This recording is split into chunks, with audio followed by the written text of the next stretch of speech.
Hello everyone. Last lecture में हमने discuss किया था इलेक्ट्रिक फ्लक्स और गाउस लॉ से रिलेटेड कुछ एग्जांपल्स को। इस लेक्चर में हम डिस्कस करने वाले हैं application of Gauss law and based on that few examples हम डिस्कस करेंगे, जिससे कि आपको गाउस लॉ का जो कंसेप्ट है वो ज़्यादा अच्छे से समझ में आ जाएगा। अब देखिए यहाँ पे जो हम गाउस लॉ यूज़ करने वाले हैं, this application of Gauss law is related to, इस पर्टिकुलर लेक्चर की अगर मैं बात करूं, is related to integral form of Gauss law. अगर आपको याद होगा तो integral form of Gauss law क्या होती थी, वो होता था that net flux passing through any close surface. तो हम उसको डिफाइन कर सकते हैं close surface integral of electric field that is E dot d S which is defined as electric flux. तो ये डेफिनेशन है इलेक्ट्रिक फ्लक्स की, एज हम प्रीवियस क्वेश्चंस में इस चीज़ को डिस्कस कर चुके हैं। गाउस लॉ बोलता है कि ये वैल्यू जो है वो किसके इक्वल आएगा, Q enclosed upon epsilon not, जितना टोटल चार्ज एनक्लोज्ड है उसके अंदर डिवाइडेड बाय एप्सिलॉन नॉट। तो ये पहला एग्जाम्पल है। ये एग्जाम्पल आपने काफ़ी बार कर लिया है, आई नो, ये क्लास 12 से हम इसको करते आ रहे हैं, लेकिन यहाँ पे हम फिर से करेंगे। Find the electric field inside and outside a uniformly charged solid sphere of radius r and charge q। तो हम एज्यूम करते हैं कि हमारे पास कोई सॉलिड स्फीयर है, राइट। तो ये कोई सॉलिड स्फीयर है, ये यूनिफॉर्मली चार्ज है बोला, राइट। और यूनिफॉर्मली चार्ज कितना है, उसका टोटल चार्ज हमें गिवन है यहाँ पे। तो देखिए अगर इसकी रेडियस बोला r है, तो इसकी रेडियस सपोज कर लो r है, राइट, और इसका टोटल चार्ज q है। तो हम सबसे पहले इसमें फाइंड आउट कर लेंगे चार्ज डेंसिटी क्या होगी इसकी। तो इसकी होगी चार्ज डेंसिटी। तो चूंकि ये 3 डायमेंशनल ऑब्जेक्ट है, तो हम इसमें डिफाइन करेंगे वॉल्यूम चार्ज डेंसिटी। तो बेसिकली यहाँ पे क्या होगा, वॉल्यूम चार्ज डेंसिटी। तो वॉल्यूम चार्ज डेंसिटी कैसे डिफाइन होती है, rho is equal to total charge upon total volume, right, in case of uniform density. और इसको हम simply d q over d v भी लिखते हैं, राइट, और समवेयर डी टाउ। ओके, तो यहाँ से अगर हम देखें इस पर्टिकुलर स्फीयर के केस में रो टोटल चार्ज हमें क्यू दिया है, और बात करते हैं टोटल वॉल्यूम की, तो वॉल्यूम ऑफ स्फीयर कितना होता है, ये होता है 4/3 पाई कैपिटल आर क्यू। सो ये हमारे पास रो आ गया। तो रो की वैल्यू हमारे पास आ जाएगी 3Q upon 4 pi r Q.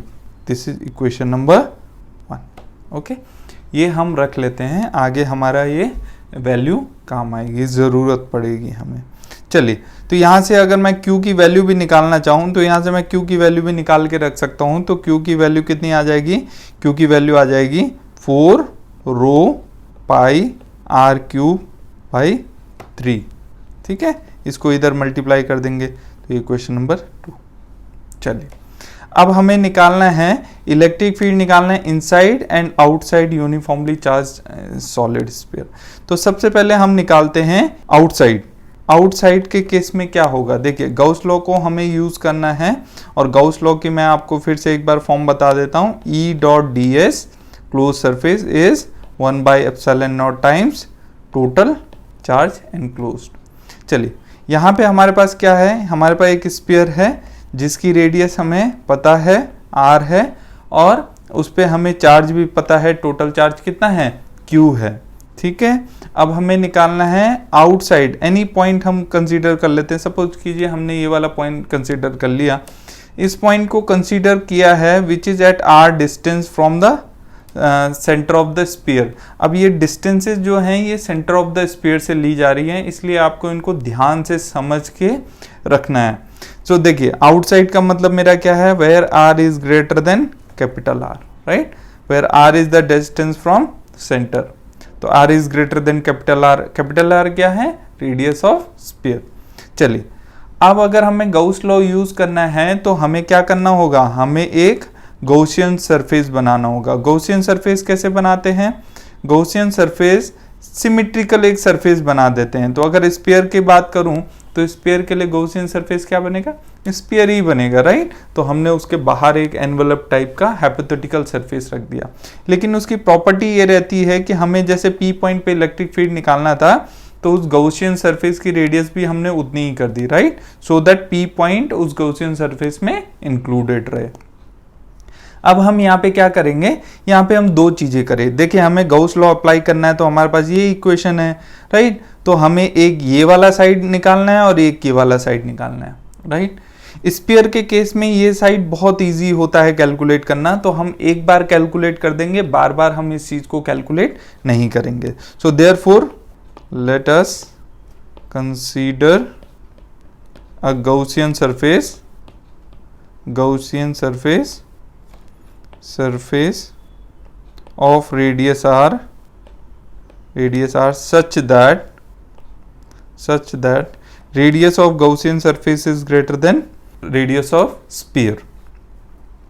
अब इसको कैसे कैलकुलेट करेंगे, देखिए हमने कहा था अगर गॉस लॉ को यूज करके हमें इलेक्ट्रिक फील्ड निकालना है तो हमें दो चीजें करनी होंगी। एक तो ये डेफिनेशन से फ्लक्स निकालना होगा गॉसियन सरफेस के थ्रू, और उसको इक्वेट करना होगा Q enclosed upon epsilon not के। अब ध्यान से देखिए यहाँ पे ये गॉसियन सरफेस, तो गॉसियन सरफेस में एक छोटा सा एलिमेंट ले लेंगे ds, राइट।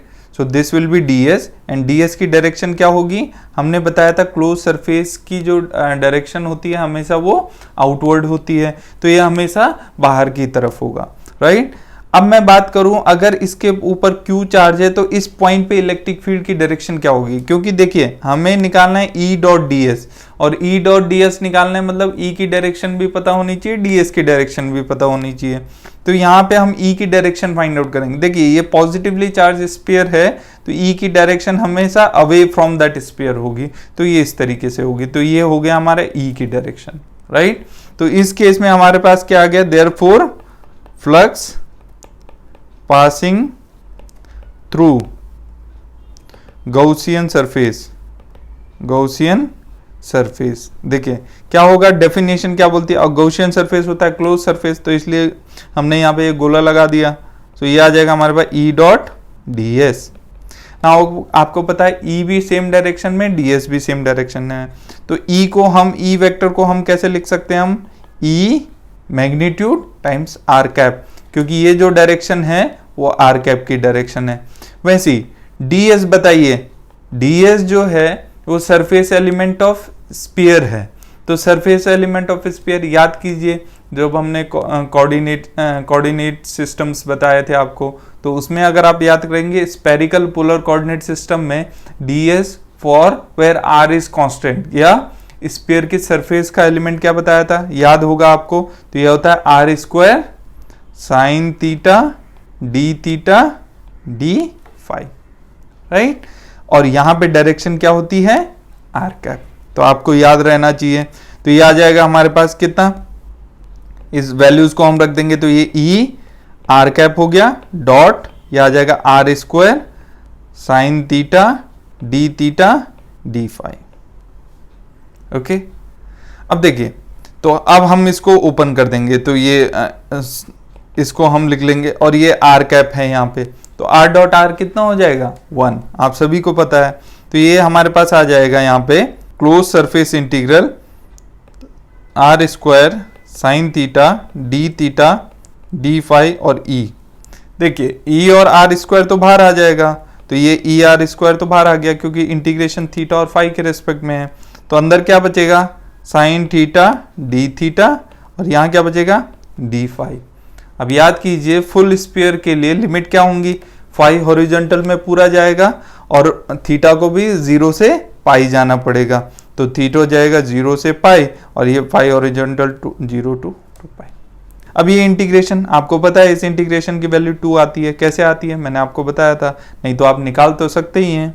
ये वैल्यू कितनी हो जाएगी 2 पाई, तो ये कितना आ गया टोटल 4 पाई, तो हमारे पास ये इंटीग्रल कितना आ गया E into 4 pi r square. So this is what is E dot ds, this is flux, this is equation number 3। अब ध्यान रखिए कहीं पे भी गॉसियन सरफेस अगर स्फीयर होगा तो इसी तरीके का हमारे पास वैल्यू आएगा, हम आगे चेक करते रहेंगे, राइट। लेकिन हमें बार बार ये कैलकुलेट नहीं करना है क्योंकि इतनी कैलकुलेशन हमारी हर डेरिवेशन में बच जाएगी। तो जहां पे हम अवॉइड कर सकते हैं वहां पे हम डायरेक्टली इस चीज को लिख लेंगे। ओके, आई होप किसी को इसमें प्रॉब्लम नहीं होगी। नाउ अब हम दूसरा काम करेंगे। दूसरा काम ये है कि हमने लेफ्ट हैंड साइड को तो कैलकुलेट कर लिया, अब हमें क्या कैलकुलेट करना है, right hand side. Now according to Gauss law the flux passing through the surface is 1 by epsilon naught times the total charge enclosed। अब टोटल चार्ज कितना एनक्लोज, देखिए ये बाहर रेड कलर का ये गॉसियन सरफेस है, इसके अंदर कितना चार्ज एनक्लोज है, पूरा का पूरा स्फीयर एनक्लोज्ड है। तो पूरे के पूरे स्फीयर पे जितना चार्ज होगा सारा का सारा इस पे एनक्लोज्ड होगा। तो इसलिए हम बोल सकते हैं देयरफॉर फ्लक्स कितना हो जाएगा, इस केस में फ्लक्स हो जाएगा हमारे पास 1 by epsilon naught Q, Q जहां पे टोटल चार्ज गिवन है हमें। This is equation number 4। देखिए इक्वेशन नंबर 3 भी आपको फ्लक्स दे रहा है, इक्वेशन नंबर 4 भी आपको फ्लक्स दे रहा है, दोनों को इक्वेट कर देंगे।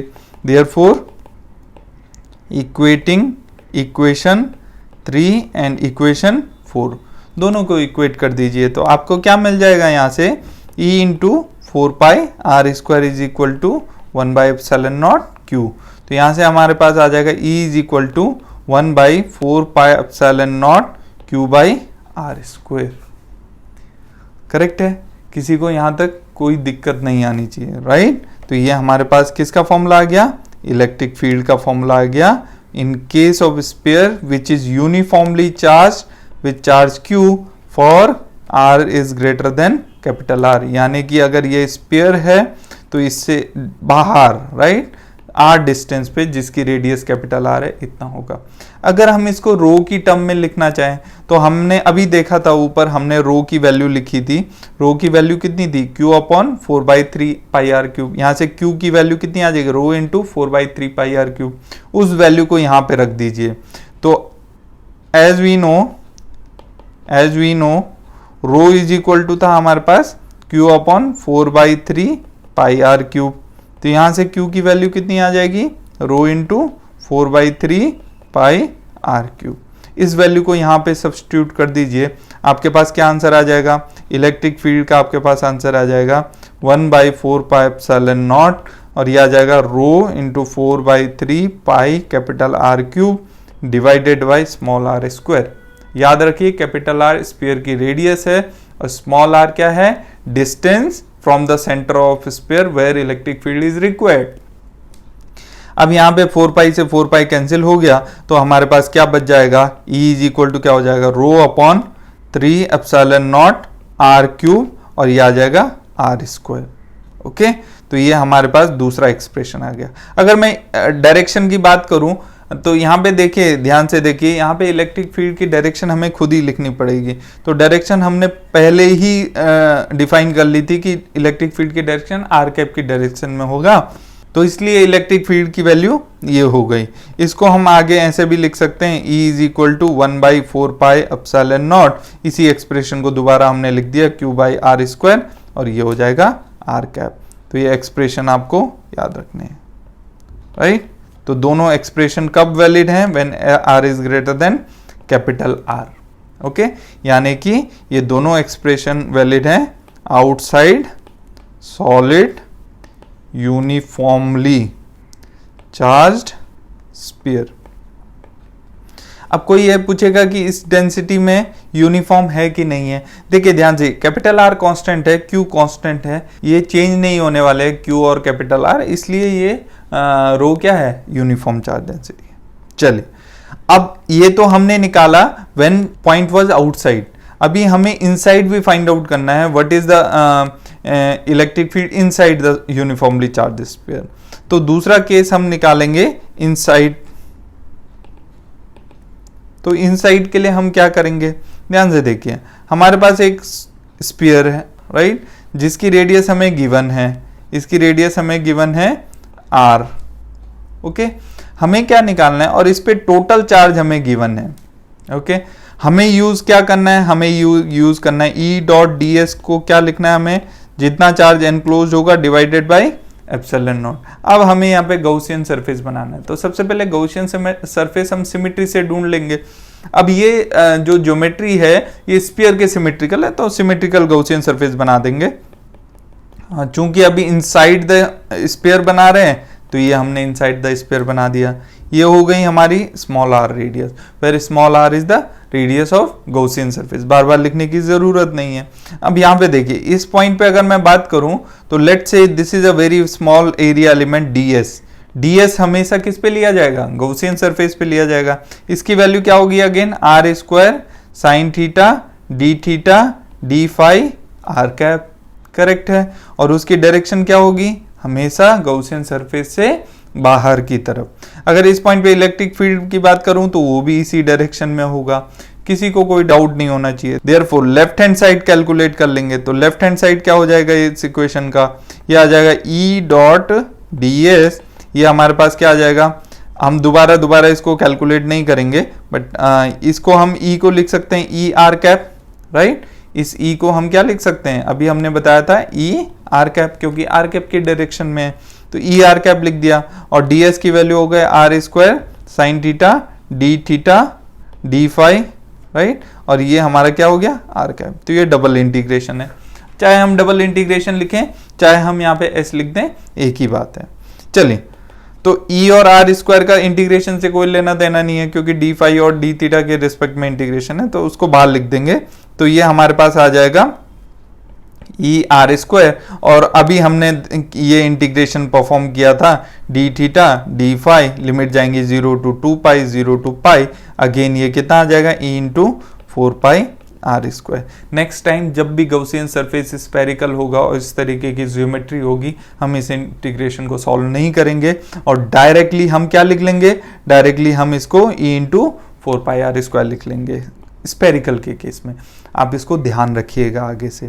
चलिए, अब हमें फाइंड आउट करना है क्यू एनक्लोज, क्योंकि अब हमें निकालना है राइट हैंड साइड। तो ये हो गया राइट हैंड साइड। तो राइट हैंड साइड अगर मेरे को निकालना है तो उसके लिए मुझे क्यू एनक्लोज निकालना पड़ेगा। अब ध्यान दीजिए, जो क्यू एनक्लोज होगा वो टोटल चार्ज ना होके केवल इतना चार्ज होगा जो इस गॉसियन सरफेस के अंदर है।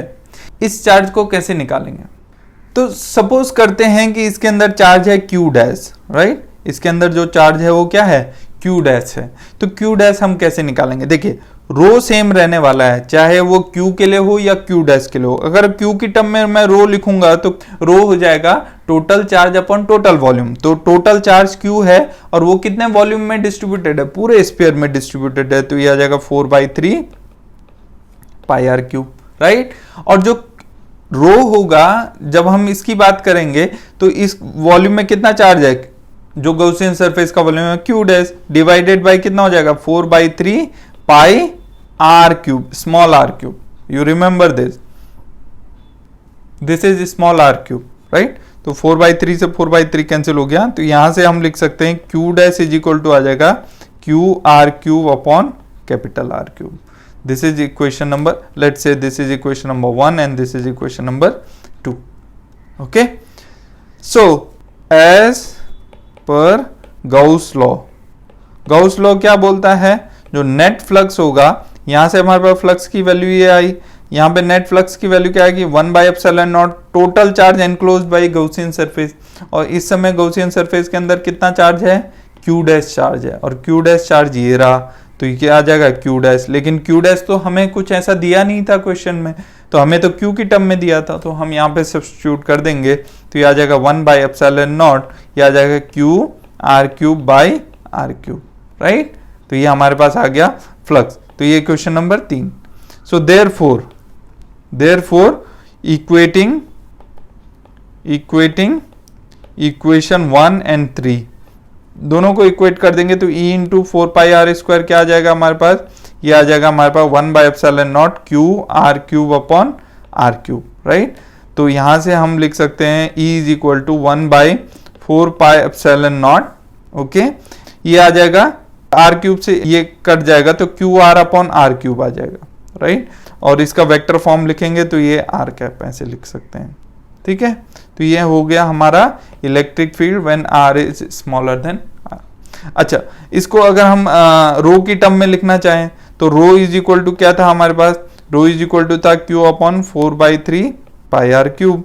तो यहां से Q की वैल्यू निकाल लेंगे, तो Q की वैल्यू कितना आ जाएगा, rho into 4/3 pi r cube. इस वैल्यू को यहाँ पे सब्स्टिट्यूट कर देंगे तो इलेक्ट्रिक फील्ड के हमारे पास दो एक्सप्रेशन आ जाएंगे, यहाँ पे भी वो आ जाएंगे हमारे पास 1/4 पाई एप्सिलॉन नॉट। ओके, यहाँ ध्यान से देखिए, इसको रखिए rho into 4/3 pi r cube into r upon r cube. देखिए तो यहां से हमारा आर क्यूब से आर क्यूब कैंसिल, 4 पाई से 4 पाई कैंसिल, तो ये आ जाएगा हमारे पास rho r upon 3 epsilon naught r cap. Therefore हमारे पास इलेक्ट्रिक फील्ड के कितने एक्सप्रेशंस आ गए, दो एक्सप्रेशंस आ गए in terms of q and in terms of रो।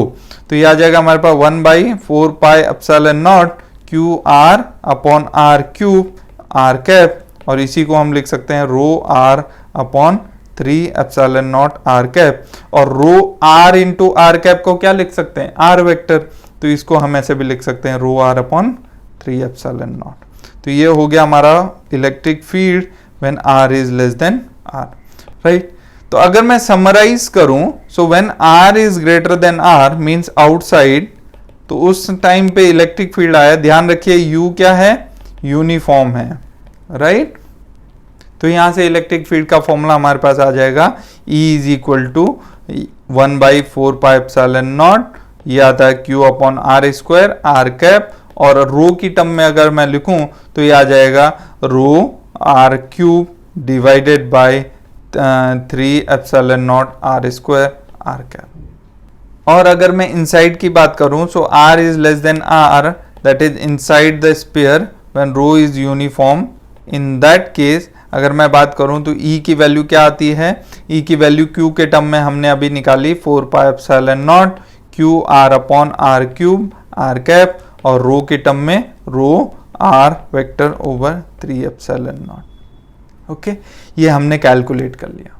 चलिए अब अगर कोई बोले कि इसको विद रिस्पेक्ट टू आर कैसे वेरी कर रहा है इलेक्ट्रिक फील्ड, अगर आप निकालना चाहो r is equal to r पे क्या आएगा, r is equal to r में चाहे इस एक्सप्रेशन में चाहे इस एक्सप्रेशन में स्मॉल आर को कैपिटल आर रख दो, तो ई की वैल्यू आपकी क्या आने वाली है, ई की वैल्यू आपकी आने वाली है 1/4 pi epsilon naught Q by r square r cap, और यहाँ पे अगर स्मॉल आर की जगह कैपिटल आर रखोगे तो capital R over 3 epsilon naught, ये आ जाएगी आपकी एक्सप्रेशन।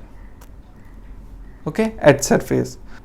सो अगर आपसे कोई बोले कि इलेक्ट्रिक फील्ड डिस्टेंस के साथ कैसे वेरी कर रहा है स्फीयर में, सपोज कीजिए ये स्फीयर है, इस केस में अगर मैं बात करूं कि वो डिस्टेंस के साथ कैसे वेरी कर रहा है, ध्यान से देखिए, ये हमने रेफरेंस पॉइंट ले लिया स्फीयर के, यानी कि ये आर एक्सिस है अगर, तो यहाँ पे r is equal to r है, यहाँ पे भी r is equal to r है। अब ध्यान से देखिए, अगर मैं इनसाइड की बात करूं तो इनसाइड में जो स्मॉल r है उसके डायरेक्टली प्रोपोर्शनल है, यानी कि E is directly proportional to small r है। ध्यान से देखिए, राइट। अगर आउटसाइड की बात करूं तो वहां पे E is directly proportional to 1/r square है।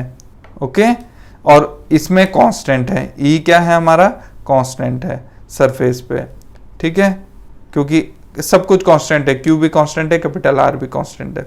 तो देखिए अगर मैं प्लॉट करना चाहूं तो आउटसाइड में 1/r स्क्वायर, इनसाइड में डायरेक्टली प्रोपोर्शनल r, मतलब अगर इनसाइड की बात करूं तो इनसाइड में कुछ ऐसा स्ट्रेट लाइन दिखाएगा, राइट, डायरेक्टली प्रोपोर्शनल r मतलब स्ट्रेट लाइन, और फिर ये कांस्टेंट रहेगी सरफेस पे, तो ये हम सरफेस पे पहुंच गए स्फीयर के, और सरफेस के बाद ये 1/r स्क्वायर की टर्म में क्या करेगा, फॉल करेगा, तो ये 1/r स्क्वायर हो गया, ये भी 1/r स्क्वायर, ये डायरेक्टली प्रोपोर्शनल टू r, ये डायरेक्टली प्रोपोर्शनल टू r।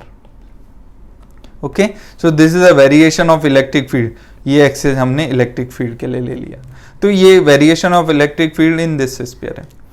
आप लोगों को मैं यहाँ पे एक ट्रिक बता दूं, ट्रिक क्या है, ये नोट करने वाली चीज है जो आपको नोट करनी है हमेशा, ये आपको क्विकली आंसर्स प्रोवाइड कर देगी जब भी हम ऑब्जेक्टिव टाइप क्वेश्चन कर रहे होंगे। अगर आपको रो गिवन है, और अगर रो गिवन है और rho is directly proportional to r to the power n है, right, r is the radius of Gaussian surface, so r to the power n है, या हम बोल सकते हैं r is the radius vector.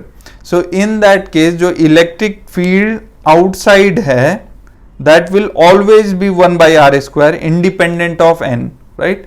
n की वैल्यू कुछ भी रहने दो, आपका आउटसाइड का इलेक्ट्रिक फील्ड 1/r² वेरी करेगा और इनसाइड इलेक्ट्रिक फील्ड हमेशा डायरेक्टली प्रोपोर्शनल होगा r⁻n+1 के, राइट।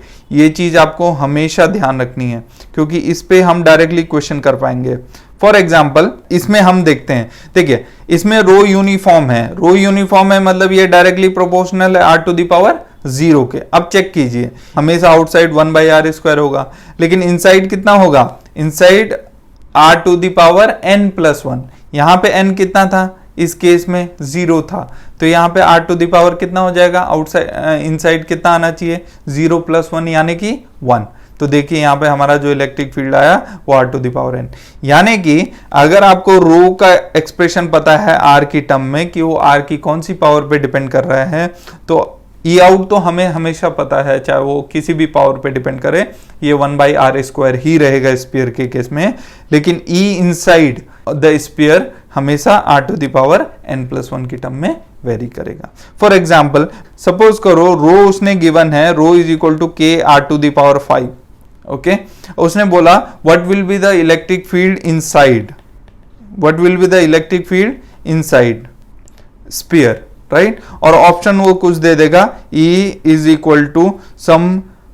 सम कांस्टेंट और यहाँ r⁻6, सम कांस्टेंट यहाँ r⁸, यहाँ some constant r⁻, let's say यहाँ पे C1 है, ये C2 है, ये C3 है, r⁹ राइट। अब आपको चेक करना है, तो या फिर आप कैलकुलेट करते रहिए बैठ के, या फिर अगर आपको ये याद है कि अगर कोई स्फीयर है, स्फीयर के केस में अगर चार्ज डेंसिटी r⁻n पे डिपेंड कर रही है तो उसका इनसाइड इलेक्ट्रिक फील्ड हमेशा r⁻n+1 होगा। तो यहाँ से आप n निकाल लीजिए, n आपका हो गया 5, तो किस पे डिपेंड करेगा, इनसाइड इलेक्ट्रिक फील्ड 6 पे डिपेंड करेगा, तो ये वाला ऑप्शन सही हो जाएगा। So within no time आप इसको डायरेक्टली आंसर लिख सकते हैं, right. Now we will move to next question. तो आपको एक और चीज ध्यान रखनी है कि आपको ये एक्सप्रेशंस याद रहने चाहिए, at least inside, outside and on surface याद रखने की जरूरत नहीं है, क्योंकि वहां पे आपको स्मॉल r को सिंपली क्या रखना है, कैपिटल R रखना है। चलिए, हमें न्यूमेरिकल गिवन है, imagine overlapping of 2 solid spheres of same radii and carrying volume charge density +ρ and -ρ। तो उसने कहा कि 2 ओवरलैपिंग स्फीयर्स हैं, बोला ऑफ सेम रेडियाई, ओके।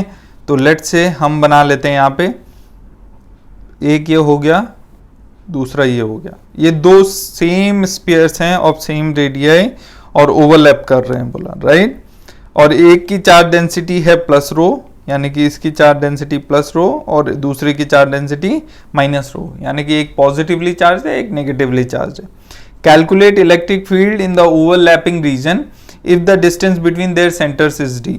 तो सपोज करो ये इन दोनों के सेंटर्स हैं, इन दोनों सेंटर्स के बीच में अगर डिस्टेंस बोला कितनी है, d डिस्टेंस गिवन है, d डिस्टेंस गिवन है, तो हमें ये फाइंड आउट करना है कि इस ओवरलैपिंग रीजन में कितना इलेक्ट्रिक फील्ड होगा, ठीक है।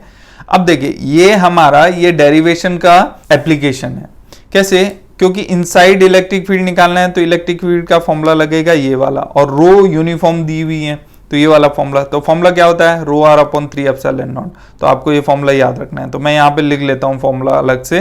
सो इलेक्ट्रिक फील्ड का जो फॉर्मूला होता है इन case of uniformly charge solid sphere, वो होता है ρr/3ε0। इसमें किसी को कोई डाउट नहीं होना चाहिए, आपको ये फॉर्मूला याद, ऑफ कोर्स ये फॉर्मूला कई लोगों को ऑलरेडी याद होगा क्योंकि हम क्लास 12 से इन फॉर्मूलों को पढ़ते आ रहे हैं।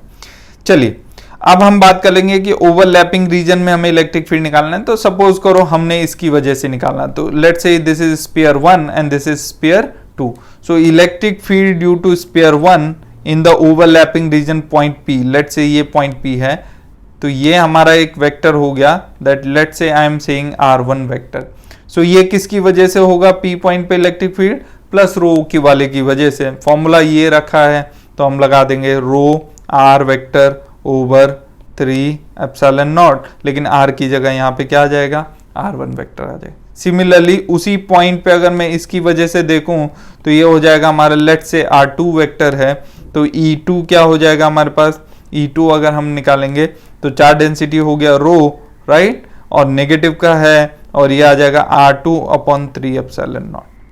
ओके, इस तरीके से आप लिख सकते हैं। ये माइनस साइन क्यों आया, क्योंकि R2 की डायरेक्शन किधर को है, R2 की डायरेक्शन इधर को है, लेकिन इलेक्ट्रिक फील्ड किधर को होगा, इधर की तरफ होगा। क्यों होगा उधर की तरफ, क्योंकि ये चार्ज कैसा है, नेगेटिव, तो नेगेटिव चार्ज का electric field towards that charge होता है, तो इसलिए सेंटर की तरफ ये इलेक्ट्रिक फील्ड की डायरेक्शन, इसलिए यहाँ पे ये नेगेटिव साइन आ गया। चलिए, सो देयरफॉर नेट इलेक्ट्रिक, हमें तो नेट इलेक्ट्रिक फील्ड निकालना है, राइट, ओवरलैपिंग रीजन में। देयरफॉर नेट इलेक्ट्रिक फील्ड कितना हो जाएगा, net electric field would be, E would be simply E1 plus E2, ये हमारा नेट इलेक्ट्रिक फील्ड हो जाएगा, राइट। देयरफॉर E क्या हो जाएगा हमारे पास, ध्यान से देखिए, यहाँ इन दोनों को सम कर देंगे हम सिंपली, क्योंकि वेक्टर सम है, तो हम लिखेंगे रो अपॉन 3 एप्सिलॉन नॉट, ये आ जाएगा R1 माइनस R2। ओके, अब R1 माइनस R2 हो गया यहाँ पे। अब देखिए R2 किस डायरेक्शन में है, ये हमारे पास R2 है, राइट, ये हमारे पास, तो मैं इधर अलग से बना देता हूँ, ये हमारे पास R2 है, ये हमारे पास R1 है, राइट, और ये हमारे पास D है। ओके, तो ये हमारे पास हो गया D, तो इसको मैंने D वेक्टर लिख दिया। अब देखिए लॉ ऑफ वेक्टर एडिशन हम यहाँ पे अप्लाई करेंगे, तो हमें पता है D वेक्टर, ये वाला वेक्टर प्लस ये वाला वेक्टर, राइट, यानी कि प्लस R2 वेक्टर किसके बराबर आना चाहिए, R1 वेक्टर के बराबर आना चाहिए। यही लॉ ऑफ वेक्टर एडिशन होता है, A vector plus B vector is equal to A plus B vector. तो यहां से हम क्या लिख लेंगे, यहाँ से R1 माइनस R2 की वैल्यू क्या आ जाएगी, D वेक्टर आ जाएगी, राइट। इस वैल्यू को यहाँ पे सब्स्टिट्यूट कर देंगे, तो हमारे पास इलेक्ट्रिक फील्ड की वैल्यू क्या आ जाएगी, रो D over 3 epsilon naught.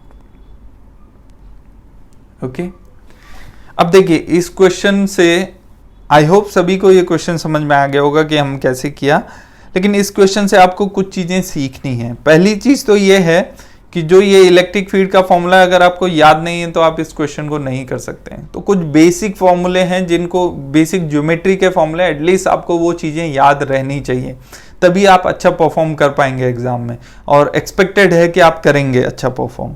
Okay, now दूसरी बात आपको यहाँ पे सीखनी है। देखिए अगर मैं सॉलिड स्फीयर की बात करूं और उसके अंदर के इलेक्ट्रिक फील्ड की बात करूं, तो अगर मैं आपसे यहाँ पे पूछूं कि ये इलेक्ट्रिक फील्ड यूनिफॉर्म है या नॉन यूनिफॉर्म है, तो आपका आंसर क्या होगा, राइट। मुझे पता है आपका आंसर होना चाहिए नॉन यूनिफॉर्म, क्योंकि ये किस पे डिपेंड कर रहा है, पोजीशन पे, R पे डिपेंड कर रहा है, राइट। तो R की वैल्यू कम या ज्यादा होगी तो इलेक्ट्रिक फील्ड की वैल्यू चेंज होने वाली है। अब देखिए इस पर्टिकुलर क्वेश्चन में क्या हुआ था, हमने दो स्फीयर लिए विद डिफरेंट चार्ज डेंसिटीज और अपोजिट चार्ज डेंसिटी, और उनको ओवरलैप करवा दिया। तो जो ओवरलैप्ड रीजन है और उनके सेंटर की डिस्टेंस फिक्स्ड है, D यहाँ पे गिवन है, फिक्स्ड डिस्टेंस है, दैट इज नॉट चेंजिंग। तो जैसे ही मैंने ओवरलैप कराया और उनके बीच के सेंटर के बीच की डिस्टेंस फिक्स हुई, वैसे ही ओवरलैपिंग रीजन में इलेक्ट्रिक फील्ड कितना आया, इतना। अब ध्यान देने वाली बात यह है कि जैसे ही ओवरलैपिंग रीजन में इतना फील्ड आया, वो फील्ड कैसा फील्ड हो गया, यूनिफॉर्म। आप देख रहे हैं, तो आप इस तरीके के कंक्लूजन्स को ध्यान रख सकते हैं। इसको कहीं पे लिखने की जरूरत नहीं है, ये जस्ट आपके एक्सपीरियंस को बेटर करेगा, राइट। तो देखिए क्वेश्चन तो बड़ा आसान था, लेकिन अगर आप ऐसा एनालिसिस करेंगे हर एक क्वेश्चन का कि इस क्वेश्चन से और चीजें क्या निकल के आई हैं, क्या हमारे पास अवेलेबल था, कहाँ से हमने शुरुआत की थी। फॉर एग्जांपल यहाँ पे हमें पता था सॉलिड स्फीयर के अंदर इलेक्ट्रिक फील्ड नॉन यूनिफॉर्म होता है, हमने नॉन यूनिफॉर्म फील्ड से शुरुआत की थी, और उसके बाद जब हमने ओवरलैपिंग रीजन में दो अपोजिटली चार्ज सॉलिड स्फीयर्स के ओवरलैपिंग रीजन में हमने इलेक्ट्रिक फील्ड फाइंड आउट किया, तो हमने देखा कि वो इलेक्ट्रिक फील्ड किसी भी पोजीशन कोऑर्डिनेट पे डिपेंड नहीं कर रहा है, बल्कि distance of between the centre of solid sphere पे डिपेंड कर रहा है, जो कि कांस्टेंट है, राइट, और फिक्स्ड है, राइट, वो गिवन है हमको। तो इसलिए ये पूरा का पूरा इलेक्ट्रिक फील्ड का फॉर्मूला यूनिफॉर्म हो गया। तो इस तरीके की चीजें आपको, अगर आप सोचेंगे क्वेश्चंस को करते हुए, तो आपके एक्सपीरियंस को बेटर करेंगी, और एक बार जब एक्सपीरियंस डेवलप होता है तो आदमी के अंदर कॉन्फिडेंस आता है। तो इस चीज को आप ध्यान रखिएगा। सिंपली आप क्वेश्चन करने पे फोकस मत कीजिए, उससे जो कंक्लूजन्स निकल रहे हैं उनको समझने की कोशिश करिए कि इसका क्या मतलब हुआ। चलिए अब हम चलेंगे नेक्स्ट क्वेश्चन में। आई होप अब तक आपने सीख लिया होगा कि स्फीयर का केस है तो उस केस में हम किस तरीके से क्वेश्चंस को सॉल्व कर सकते हैं। तो नेक्स्ट क्वेश्चन गिवन है, find the electric field inside and outside a sphere which carries a charge density proportional to distance from origin, that is यहाँ पे given है rho is equal to kr, यानी कि हमें बोल रखा है rho is equal to kr। चलिए मैं इसको सॉल्व नहीं कर रहा हूँ, राइट। सपोज कीजिए आपके पास 4 ऑप्शन है, तो इलेक्ट्रिक फील्ड आउटसाइड आप किसके डायरेक्टली प्रोपोर्शनल अज्यूम कर रहे हैं, राइट। आई होप आपको आंसर देना चाहिए। अभी थोड़ी देर पहले मैंने बताया था, तो rho is directly proportional to n, तो इलेक्ट्रिक आउटसाइड किस पे डिपेंड करेगा, ये तो हमेशा 1/r² पे डिपेंड करेगा। इनसाइड किस पे डिपेंड करेगा, r⁻n+1 पे। भूलना नहीं है, बिल्कुल भी नहीं भूलना है। तो ये आउटसाइड हो जाएगा हमारे पास 1/r² और ई इनसाइड हमारे पास हो जाएगा r⁻²। इस पे डिपेंड करना चाहिए क्योंकि n की वैल्यू यहाँ पे कितनी है, 1 है। चलिए हम दोनों जगह इलेक्ट्रिक फील्ड फाइंड आउट करेंगे और चेक करेंगे इन पे डिपेंड करेगा या नहीं करेगा। चलिए तो सबसे पहले हम आउटसाइड निकाल लेते हैं। देखिए अब हम क्विकली चलेंगे, तो हमारे पास क्या है, यहाँ पे एक स्फीयर गिवन है, राइट। इसके हमें आउटसाइड फील्ड निकालना है। आउटसाइड मतलब मैं यहाँ पे क्या करूंगा, एक गॉसियन सरफेस बना दूंगा, ठीक है। अब ये गॉसियन सरफेस में मैंने स्मॉल एलिमेंट ds लिया।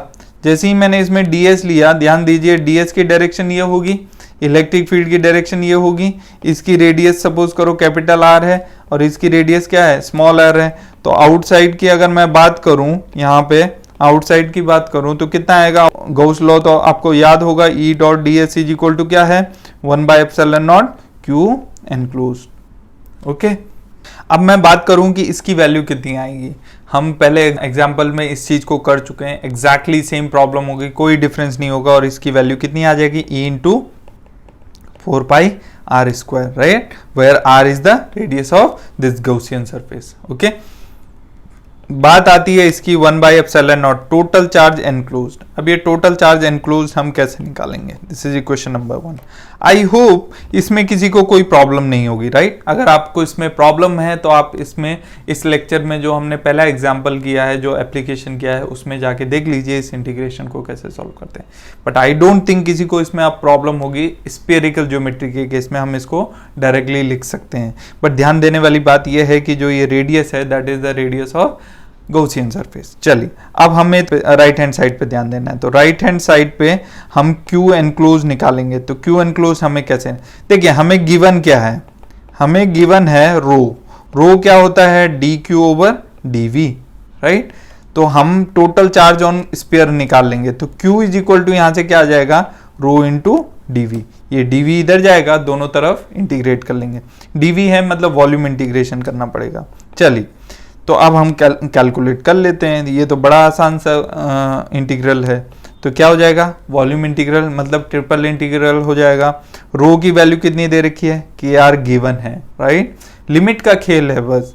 और ये क्या हो जाएगा, r² dr sin theta d theta d phi.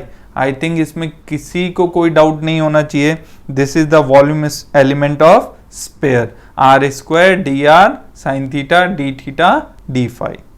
Okay, तो अब इसको इंटीग्रेट कर देंगे। देखिए हम इंटरेस्टेड हैं किस चार्ज में, जो इस गॉसियन सरफेस के अंदर एनक्लोज्ड है। और इस गॉसियन सरफेस के अंदर पूरा का पूरा स्फेरिकल चार्ज एनक्लोज्ड है, राइट। लिमिट कहां से कहां तक जाएंगे, r की, स्मॉल r की, जो हम चार्ज कैलकुलेट करेंगे। तो इस वॉल्यूम को हम इंटीग्रेट कर रहे हैं, तो कहां से कहां तक, 0 से कैपिटल R तक लिमिट जाएंगी। तो ये आ जाएगा हमारे पास integral r³ dr 0 to capital R, क्योंकि गॉसियन सरफेस ने पूरा का पूरा चार्ज एनक्लोज कर रखा है। इस समय पूरा का पूरा स्फीयर एनक्लोज कर रखा है। तो स्फीयर पे जितना भी चार्ज होगा हमें सारा कैलकुलेट करना है, राइट। और ये आ जाएगा हमारे पास sin थीटा d थीटा, और ये हमारे पास आ जाएगा d फाई। तो ये आ जाएगा 0 टू 2π। ये 0 टू π स्फीयर के केस में आपको लिमिट्स पता है। तो ये वैल्यू कितनी होती है, आई थिंक अभी तक सबको याद हो गई होगी, 2, ये वैल्यू 2π। तो ये 4π आ गया। तो ये हमारे पास आ गया k इंटू 4π, और ये r⁴ बनेगा बाई 4, राइट। तो r⁴/4 और लिमिट जाएंगे 0 टू कैपिटल R। तो ये हमारे पास आ गया Q, which is nothing but Q enclose in our first case, right. तो Q एनक्लोज कितना आ जाएगा हमारे पास, यहाँ से क्यू एनक्लोज आ जाएगा हमारे पास, 4 से 4 कैंसिल हो गया, तो ये आ जाएगा k pi r to the power 4, right. इस वैल्यू को कहाँ सब्स्टिट्यूट कर देंगे, इक्वेशन 1 में सब्स्टिट्यूट कर देंगे यहाँ पे, तो हमारे पास इक्वेशन 1 क्या आ जाएगी, therefore E into 4 pi r square. अब ये जो इलेक्ट्रिक फील्ड है, therefore from equation 1 E into 4 pi r square, ये इलेक्ट्रिक फील्ड हम कहाँ ले रहे हैं, आउटसाइड, मतलब small r is greater than capital R। Gaussian surface की रेडियस स्फीयर की रेडियस से बड़ी है यहाँ पे, ठीक है। तो ये आ जाएगा हमारे पास इतना, तो इसको हम ई आउट लिख दें, किसी को कोई दिक्कत नहीं होनी चाहिए, राइट। इसको हमने सिंपली ई आउट नाम दे दिया, ई को ई आउट बोल दिया, इज इक्वल टू कितना आ जाएगा 1 by epsilon naught q enclose. Q enclose की वैल्यू हमने अभी निकाल ली, तो ये आ जाएगा k pi r to the power, okay. इसको हमारे पास ई आउट आ जाएगा यहाँ से, तो ई आउट हमारे पास क्या आ जाएगा 1 by 4 pi epsilon not, k यहाँ पे लिख देंगे, और ये पाई आ जाएगा r to the power 4 upon, और यहाँ पे हमारे पास r स्क्वायर आ जाएगा, राइट। और कुछ आएगा, और कुछ नहीं है, पाई से पाई कैंसिल हो जाएगा, तो ये आ जाएगा k r to the power 4 upon 4 epsilon naught r square. अगर डायरेक्शन की बात करूं तो ये रेडियल डायरेक्शन में होगा, क्योंकि स्फीयर है तो स्फीयर का इलेक्ट्रिक फील्ड हमेशा ऐसा रेडियली आउटवर्ड होगा, राइट। तो क्योंकि पॉजिटिवली चार्ज है और स्फीयर है, आउटसाइड इलेक्ट्रिक फील्ड हमारे पास कितना आ गया इस केस में, r to the power 4 upon 4 epsilon naught r square r cap. अब ध्यान से देखिए, यहाँ पे हमने क्या प्रेडिक्ट किया था कि जो आउटसाइड इलेक्ट्रिक फील्ड होगा वो डायरेक्टली प्रोपोर्शनल क्या होगा 1 बाई आर स्क्वायर के। यहाँ पे देखिए आउटसाइड इलेक्ट्रिक फील्ड किसके डायरेक्टली प्रोपोर्शनल है 1 बाई आर स्क्वायर के, ओके। सो आई होप ये चीज आपको समझ में आ गई होगी। अब हमें निकालना है दूसरा electric field, that is inside, right. Inside के केस में अगर मैं बात करूं तो ये हमारा स्फीयर है सपोज कीजिए, अब इसके इनसाइड हमें कैलकुलेट करना है, तो इनसाइड मतलब मेरे को एक गॉसियन सरफेस अंदर बनाना पड़ेगा, right. Spherical Gaussian surface of radius small r, और ये कैपिटल R हो गया, राइट। अब देखिए हमारे पास गॉस लॉ क्या है, गॉस लॉ तो हमारे पास वही है, E डॉट डी एस की वैल्यू किसके बराबर है हमारे पास, E dot d s is equal to q enclosed upon epsilon naught.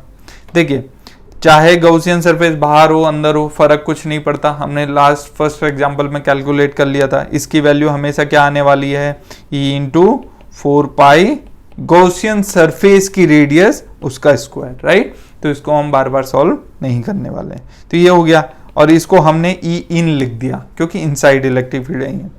अब बात आती है 1 by epsilon naught q enclose निकालने की, तो बात अब अटक गई यहीं पे कि हमें क्या कैलकुलेट करना है क्यू एनक्लोज। पर ध्यान देने वाली बात यह है कि जो इसमें क्यू एनक्लोज आएगा वो केवल इतना रीजन आएगा, क्योंकि इस समय गॉसियन सरफेस केवल इतना चार्ज एनक्लोज कर रहा है। लेट्स से इसका चार्ज है क्यू डैश, जैसे हमने पहले एज्यूम किया था, तो हम क्यू डैश कैसे कैलकुलेट कर लेंगे, तो क्यू डैश हम फिर से वही रो से कैलकुलेट करेंगे। रो की डेफिनेशन हमको क्या गिवन है, but rho is equal to क्या है हमारे पास के आर है, तो के आर है तो यहां से हमें पता है ये किसके बराबर है d q over d v के, तो क्यू इज इक्वल टू क्या आ जाएगा हमारे पास के आर डी वी, और वॉल्यूम इंटीग्रल है तो ट्रिपल इंटीग्रल होगा, और वॉल्यूम इंटीग्रेशन एग्जैक्टली सेम करना है जो हमने प्रीवियस केस में किया था, k r r square d r sine theta d theta d phi. मैं दोबारा इसको सॉल्व नहीं करूंगा पूरा, क्यों नहीं करूंगा, क्योंकि ये आ जाएगा हमारे पास आर क्यूब के आर डी आर, ये आ जाएगा हमारे पास sine theta d theta and ये आ जाएगा डी फाई, तो ये 0 to 2 पाई गया, ये 0 to पाई गया। अब ध्यान दीजिए यहाँ पे ऊपर, यहाँ पे जब हमने इंटीग्रेशन किया था तो गॉसियन सरफेस ये पूरे चार्ज को एनक्लोज कर रहा था, तो जब हमने चार्ज कैलकुलेट किया तो आर की लिमिट हमने 0 to कैपिटल आर ली थी। यहाँ पे फर्क इतना है कि अब की बार यहाँ पे जो चार्ज है वो टोटल चार्ज को एनक्लोज ना करके कुछ पोर्शन ऑफ चार्ज को एनक्लोज कर रहा है, राइट, जो गॉसियन सरफेस के अंदर, और गॉसियन सरफेस के अंदर कहां से कहां तक है 0 से स्मॉल आर तक, बस इतना फर्क है। वहां पे कैपिटल आर आ रहा था क्योंकि वहां पे टोटल चार्ज एनक्लोज था, यहाँ पे केवल चूंकि ये Gaussian surface small r radius तक ही इनक्लोज कर रहा है, तो इसलिए यहाँ पे स्मॉल आर रेडियस आएगी। तो ये हमारी रेडियस क्या है, इस गॉसियन सरफेस की रेडियस क्या है, स्मॉल आर है। सो देयरफॉर हमारे पास क्या आ गया यहाँ से, therefore Q is equal to क्या आ गया, इसको हम डायरेक्टली लिख देंगे, यानी कि जो पहले हमारे पास Q आया था उसकी में स्मॉल आर की जगह कैपिटल आर आ जाएगा। तो पहले क्या आया था Q हमारे पास k pi r to the power 4। अब की बार क्या आ जाएगा, कैपिटल R की जगह स्मॉल r लिखना है, तो k pi r to the power 4, that's it, right. यही डिफरेंस है। So this is equation number 2। q value is nothing but q enclose, तो q एनक्लोज हमारे पास क्या आ गया, r to the power 4। This is equation number 2।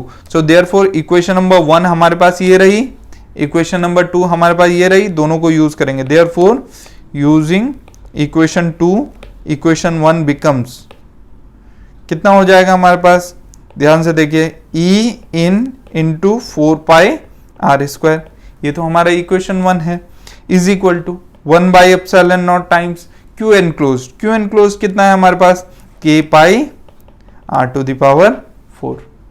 Okay, यहां से देखिए ये पाई से पाई कैंसिल हो गया, आर स्क्वायर से ये पावर कैंसिल हो गई 2 टाइम्स, तो हमारे पास e इनसाइड कितना बचा हमारे पास, ये बचा हमारा k upon 4 pi, not 4 pi, it's 4 epsilon not, और यहाँ पे आर स्क्वायर, ये डायरेक्शन हम इसमें ऐड कर देंगे तो ये आ जाएगा।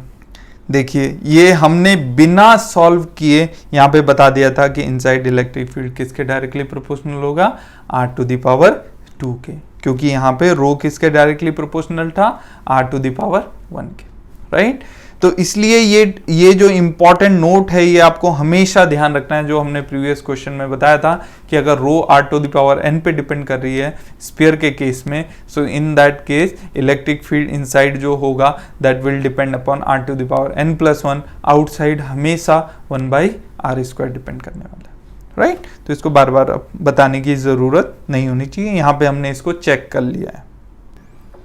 चलिए अब नेक्स्ट एग्जांपल लेते हैं। नेक्स्ट एग्जांपल है a hollow spherical shell carries a charge density k rho is equal to k upon r square in the region A is less than equal to r is less than equal to b, find the electric field। तो उसने कहा क्या, ये जो shaded region है इसमें बोला जो रो की वैल्यू है वो क्या है, k अपॉन r स्क्वायर है, राइट। हमें क्या फाइंड आउट करना है, हमें इलेक्ट्रिक फील्ड फाइंड आउट करना है कौन कौन से रीजन में, first region is r is less than a, मतलब a के अंदर वाला रीजन में इलेक्ट्रिक फील्ड फाइंड आउट करना है। तो फर्स्ट रीजन में हम इलेक्ट्रिक फील्ड फाइंड आउट करेंगे, गॉस लॉ अप्लाई करेंगे तो ये आ जाएगा E dot ds is equal to क्या आ जाए 1 by epsilon naught q enclosed. अब ध्यान से देखिए हम पूरा सॉल्यूशन नहीं करेंगे क्योंकि अब हम काफी प्रैक्टिस कर चुके हैं। देखिए जब मैं इसका गॉसियन सरफेस बनाऊंगा तो आपको पता है इसका गॉसियन सरफेस जब भी मैं यहाँ पे बनाऊंगा तो वो एक स्फीयर होगा, और ये हो गया हमारा r is less than a वाला गॉसियन सरफेस, राइट, क्योंकि वो स्फीयर इस पूरे एरिया को कवर करेगा, राइट, इस एरिया में होगा वेयर r a से छोटा होगा। सो उस केस में अगर मैं देखूं तो एनीवे स्फेरिकल के केस में ये वैल्यू तो कितनी आने वाली है, 4 पाई r स्क्वायर आने वाली है, लेकिन 1 बाई एप्सिलॉन नॉट टाइम्स। अब मैं इस केस में अगर देखूं तो इस गॉसियन सरफेस के जो अभी हमने बना रखा है, इस गॉसियन सरफेस के अंदर कितना चार्ज है, तो आप सभी को पता है कितना चार्ज है, कोई भी चार्ज नहीं है क्योंकि वो हॉलो है, अंदर कुछ भरा ही नहीं है। तो इस रीजन में यानी कि इलेक्ट्रिक फील्ड क्या हो जाएगा, फर्स्ट रीजन में 0 for r is less than a। दूसरा रीजन क्या है, दूसरा रीजन है बोला कहीं r इन बिटवीन है ए और बी के, ए और बी के इन बिटवीन है, मतलब यहां कहीं हमें गॉसियन सरफेस बनाना पड़ेगा। तो देखिए ये हमारा सेकंड गॉसियन सरफेस है, राइट। इसके केस में अब हम कैलकुलेट करेंगे।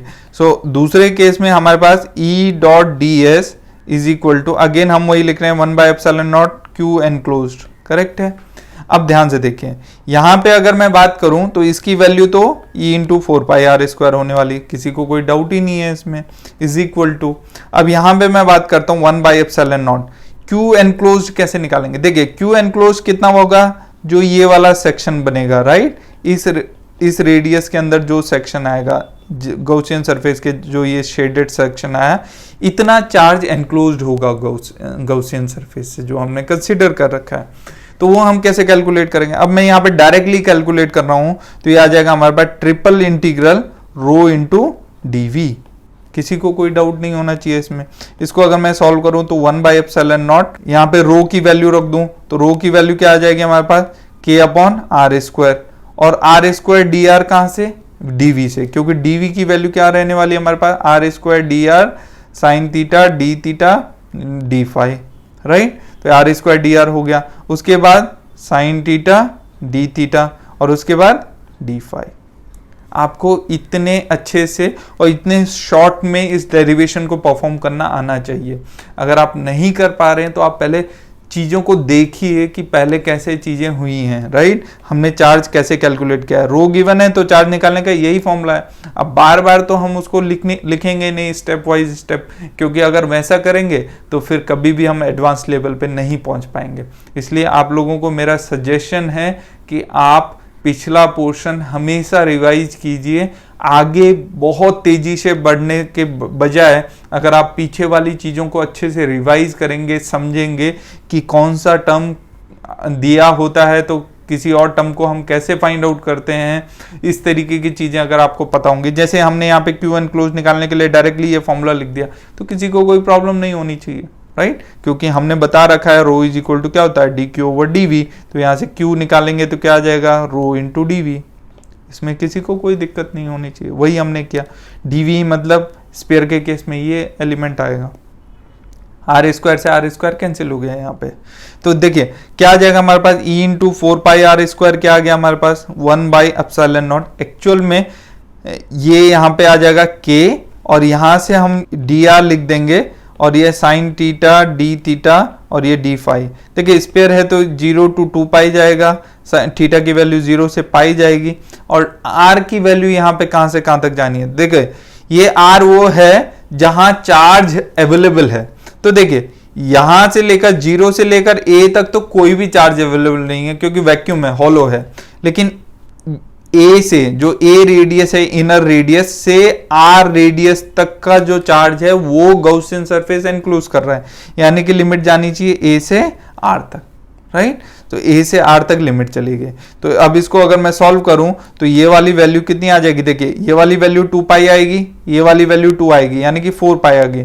तो 4 पाई के तो ये आ गई divided by epsilon not, right. और डी आर को अगर इंटीग्रेट करेंगे तो ये आ जाएगा आर माइनस ए। ओके, तो यहां से हमारे पास कितना आ गया, अब ध्यान से देखिए आर माइनस ए आ गया। तो यहां से हम देयरफॉर इलेक्ट्रिक फील्ड क्या आ गया, 4 पाई से देखो 4 पाई कैंसिल हो गया तो ये आ जाएगा के अपॉन एप्सिलॉन नॉट, ये आ जाएगा r minus a upon r square. This is the value of electric field inside it in the second reason.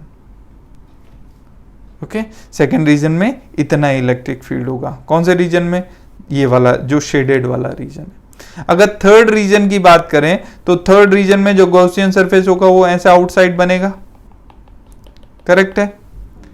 तो आउटसाइड बनेगा तो इस पॉइंट पे अगर मैं फ्लक्स फाइंड आउट करूंगा तो अगर मैं थर्ड रीजन की बात करूं, थर्ड रीजन के केस में क्या होने वाला है, ई डॉट डी एस की वैल्यू क्या होने वाली, 1 by epsilon naught q enclose. अब ध्यान से देखिए थर्ड रीजन कैसा है हमारे पास, ये एक है, ये 2 है, राइट। इसके बाहर हमारे पास थर्ड रीजन है, राइट। ये हमारे पास थर्ड रीजन आ गया। तो इसका गॉसियन सरफेस हमने ये बना दिया, थोड़ा बहुत स्फेरिकल दिखाई दे रहा होगा आपको। ये हमारे पास ए रेडियस हो गई, ये हमारे पास बी रेडियस हो गया, राइट। और ये हमारे पास आर रेडियस हो गया आउटसाइड। तो अगर मैं इसकी बात करूं तो ये तो सभी को पता है, अब ये कितना आने वाला है, E into 4 pi r square, where r is the radius of Gaussian surface, exactly. So ये आ जाएगा 1 बाई एप्सिलॉन नॉट। अब क्यू एनक्लोज कैसे निकालेंगे, फिर से वही करेंगे, क्या करेंगे, यही रो इंटू डी वी करेंगे। रो इंटू डी वी करेंगे तो ये एलिमेंट आएगा, ये एलिमेंट आएगा तो ये भी एलिमेंट आएगा, राइट। और ये एलिमेंट आएगा तो हम कैसे लिख सकते हैं इसको, ये आ जाएगा हमारे पास, फिर से लिख लेते हैं, चलिए ये आ जाएगा रो इंटू डी वी। अब देखिए ध्यान से, ये आ जाएगा 1 बाई एप्सिलॉन नॉट, रो की वैल्यू रख देंगे तो रो की वैल्यू आ जाएगी k upon r square, d v की वैल्यू रखेंगे तो आर स्क्वायर डी आर, क्या आ जाएगा फिर साइन थीटा डी थीटा, फिर क्या आ जाएगा डी फाई। 0 से 2 पाई, 0 से पाई, फाई की लिमिट 0 से 2 पाई स्पेयर के लिए, थीटा की लिमिट 0 से पाई, और आर की लिमिट, ये आर स्क्वायर से आर स्क्वायर कैंसिल हो जाएगा, लेकिन आर की लिमिट कहां से कहां तक जाएगी। अब यहाँ पे समझने वाली बात है, क्योंकि ये हम चार्ज निकाल रहे हैं, जहां जहां चार्ज है हम उसी लिमिट को लिखेंगे। तो चार्ज डेंसिटी कहाँ डिफाइन है, केवल इस रीजन में डिफाइन है ना, यही तो डिफाइन है। और तो कहीं है नहीं चार्ज डेंसिटी। यानी कि अगर मैं इस स्मॉल r की रेडियस लिमिट की बात करूं जहां पे चार्ज अवेलेबल है, तो देखिए इस गॉसियन सरफेस के अंदर जितना भी चार्ज है पूरा का पूरा चार्ज अवेलेबल है। और पूरा का पूरा चार्ज अवेलेबल कैसे कैलकुलेट करेंगे, जब r की लिमिट a से लेकर कहां तक, b तक इंटीग्रेट कर देंगे। तो r की लिमिट कहां से, a से b तक, तो ये हमारे पास क्या आ जाएगा 1/ε0। यहाँ पे आ जाएगा हमारा b माइनस a, क्योंकि dr का इंटीग्रेशन होना है। यहाँ पे k ये बाहर आ जाएगा, राइट। और ये साइन थीटा डी थीटा 0 से π2 हो जाएगा और ये 2π हो जाएगा। तो कितना हो जाएगा, ये 4π हो जाएगा। तो ये आ गया हमारे पास e इंटू 4πr²। 4π से 4π कैंसिल हो गया। तो e इज इक्वल टू हमारे पास क्या आ गया, k/ε0 b minus a upon r²। और ये r कैप तो हम हमेशा लिख सकते हैं। तो ये हमारे पास इलेक्ट्रिक फील्ड आ गया outside in third region, right. तो इस क्वेश्चन में क्या इंपॉर्टेंट था, देखिए लेफ्ट हैंड साइड जो डेफिनेशन है फ्लक्स की उसको निकालने में तो कोई प्रॉब्लम नहीं है स्फेरिकल ज्योमेट्री के केस में, क्योंकि वो हमें अभी पता है, बार बार कैलकुलेट करने की ज़रूरत नहीं है। लेकिन राइट हैंड साइड में हमें क्यू एनक्लोज निकालना था, और क्यू एनक्लोज निकालने के लिए हमने यूज़ किया rho into D we. But ध्यान देने वाली बात यह है कि रो इंटू डी वी में जो लिमिट हमने रखी हैं वो इस तरीके से रखी हैं कि हमारे गॉसियन सरफेस के अंदर का चार्ज ही उसमें इंक्लूड हो, राइट। जैसे सेकंड वाले केस में बात करें तो हमारा चार्ज केवल इस ए लिमिट से और गॉसियन सरफेस की रेडियस तक ही था, जो कि गॉसियन सरफेस से एनक्लोज था। थर्ड केस में बात करें जहाँ पे हमें आउटसाइड लेना था, उस केस में r is greater then b में हमें पता है कि पूरा का पूरा जितना भी सिस्टम में अभी चार्ज है वो एनक्लोज है। अब उसको कैसे कैलकुलेट करेंगे, क्योंकि सिस्टम में जो चार्ज डिस्ट्रीब्यूटेड है वो r is equal to a से r is equal to b तक डिस्ट्रीब्यूटेड है। तो r is equal to a से r is equal to b तक हमने उसकी लिमिट्स रख दी। तो इसलिए लिमिट्स में कोई डाउट नहीं रहना चाहिए, चार्ज कैसे निकालना है एनक्लोज इसमें कोई डाउट नहीं रहना चाहिए। आई होप ये चीजें आपको समझ में आ गई होंगी। अब ये जो न्यूमेरिकल प्रॉब्लम है, जो नेक्स्ट न्यूमेरिकल प्रॉब्लम है, ये आप नोट डाउन कर लीजिए। ये आपके लिए एज अ प्रैक्टिस प्रॉब्लम है। आपको क्या फाइंड आउट करना है, आपको चार्ज डेंसिटी गिवन है स्फीयर की, और आपको फाइंड आउट करना है r is greater than a, मतलब स्फीयर से बाहर, और r is less than a, मतलब स्फीयर के अंदर इलेक्ट्रिक फील्ड फाइंड आउट करना है आपको। Also find out r where the electric field is maximum, ये भी आपको फाइंड आउट करना है। तो ये आपके लिए एक होमवर्क प्रैक्टिस प्रॉब्लम है जिसको आप जरूर सॉल्व कीजिएगा। नेक्स्ट लेक्चर में हम इसका सॉल्यूशन आपके साथ शेयर करेंगे।